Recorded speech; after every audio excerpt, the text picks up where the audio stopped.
प्यारे बच्चों, ये हमारा आज का इंट्रोडक्टरी वीडियो है जिसमें मैं क्लास 12 के चैप्टर 9 के बारे में आप लोगों से बात कर रहा हूँ। चैप्टर 9 जो है वो क्या है? ग्लोबलाइजेशन, वैश्वीकरण जिसे हम लोग कहते हैं।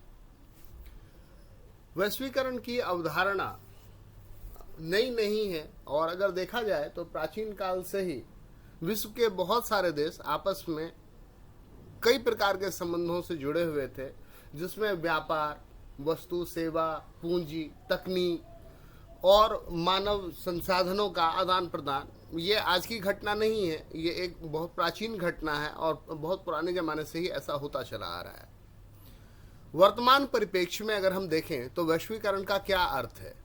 तो वैश्वीकरण का अभिप्राय किसी वस्तु, सेवा, पूंजी एवं बौद्धिक क्षमता का एक देश से दूसरे देशों के साथ निर्बाध रूप से आदान प्रदान करना है।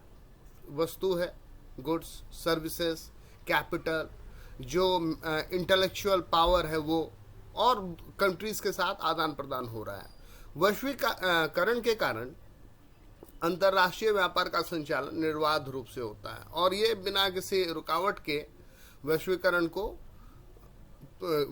के तहत अंतर्राष्ट्रीय व्यापार जो है उसका संचालन हो पाता है। अगर कहा जाए तो it is the integration of domestic economy with rest of the world by exchange of goods, services, capital and technology, and it promotes cross cultural exchange as well. मैंने यहाँ पर दो बहुत छोटे छोटे प्रश्नों को लिया है, चूंकि आज मैं इस टॉपिक को आरंभ ही कर रहा हूँ।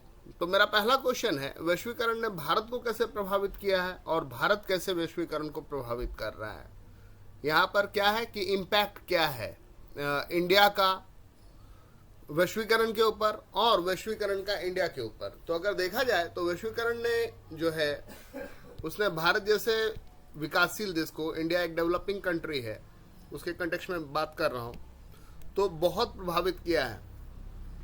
विश्व के अधिकांश विकसित देश जो डेवलप कंट्रीज हैं वो भारत को एक बहुत बड़ी मंडी के रूप में देखते हैं। इंडिया उनके लिए एक बहुत बड़ा मार्केट है, इसलिए यहाँ के लोगों को आकर्षित करने के लिए तरह तरह के उपाय करते हैं और सबों का ये होता है कि एक ऐसी मार्केटिंग स्ट्रैटेजी बने जिससे यहाँ के जो लोग हैं वो आकर्षित हों। आपको पता है कि पॉपुलेशन वाइज हम लोग जो है वो ग्लोब पे सेकंड नंबर पे आते हैं।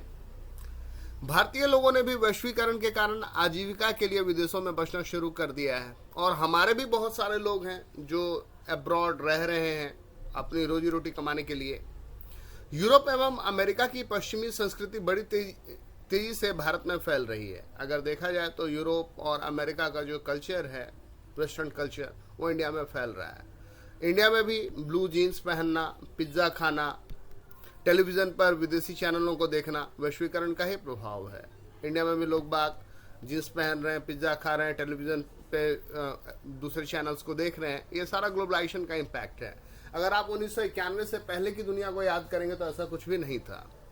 दूसरी ओर भारत ने भी वैश्वीकरण को कुछ हद तक प्रभावित किया है। अब ये तो इंडिया के ऊपर ग्लोबलाइजेशन का इम्पैक्ट है, अब इंडिया कैसे उसको इन्फ्लुएंस कर रहा है, हम इसके बारे में बात कर लेते हैं। भारत से अधिक लोग विदेशों में जाकर अपनी संस्कृति एवं रीति रिवाजों को बढ़ावा दे रहे हैं। इंडिया के भी जो बहुत लोग हैं वो जहाँ जाते हैं, किसी भी जॉब से गए, किसी भी पर्पज से गए, तो वो साथ में अपना कल्चर, जो ट्रेडिशन है, उसको लेकर के जाते हैं। भारत में उपलब्ध सस्ते श्रम ने विश्व के देशों को इस ओर आकर्षित किया है। जो इंडिया है वो कई सारे संसाधनों के मामले में बहुत ही रिच है। अगर देखा जाए तो मैन पावर, वो भी skilled man power at a low cheap wage rate, ये यहाँ पर है।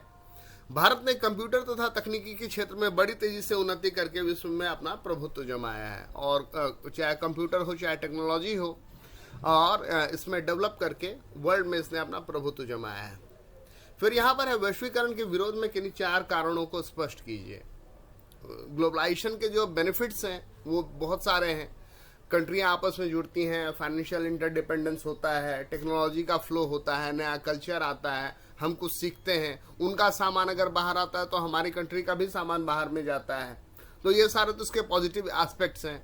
अगर प्री ग्लोबलाइजेशन एरा की बात करें तो ये इतने सारे बीपीओ केपीओ नहीं थे, इतने सारे एम्प्लॉयमेंट अपॉर्चुनिटी नहीं थे, इकोनॉमी में इतना बाहर से इन्वेस्टमेंट नहीं होता था, इकोनॉमी जो है वो क्लोज सी थी।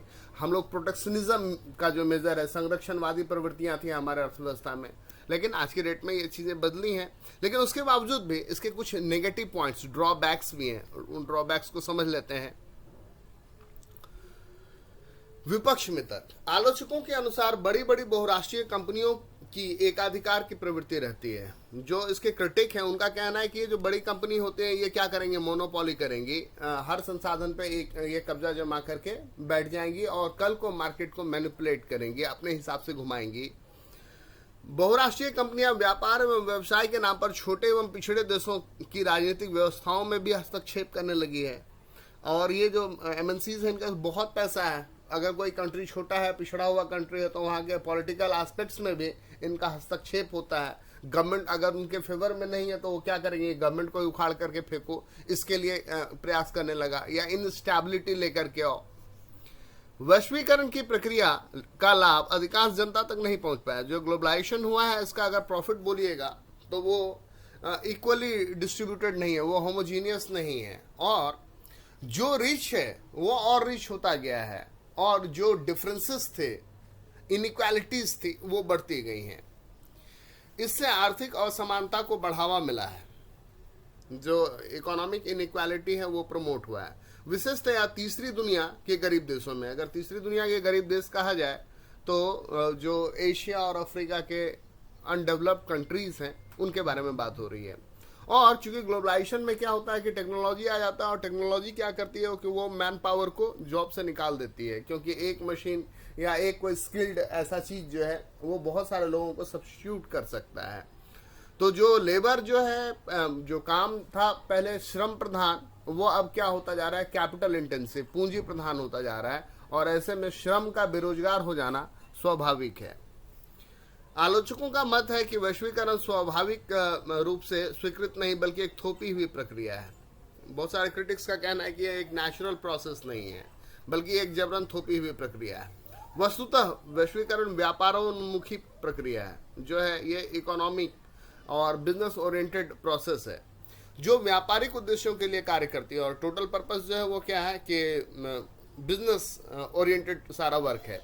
और ये बिजनेस ओरिएंटेड है तो इसमें क्या है कि जो जन कल्याण है, जो वेलफेयर स्टेट की अवधारणा है, उसके उद्देश्य गौण होकर रह जाते हैं। क्योंकि सारा काम जो होता है वो प्रॉफिट के लिए, प्रॉफिट से गाइड होकर के।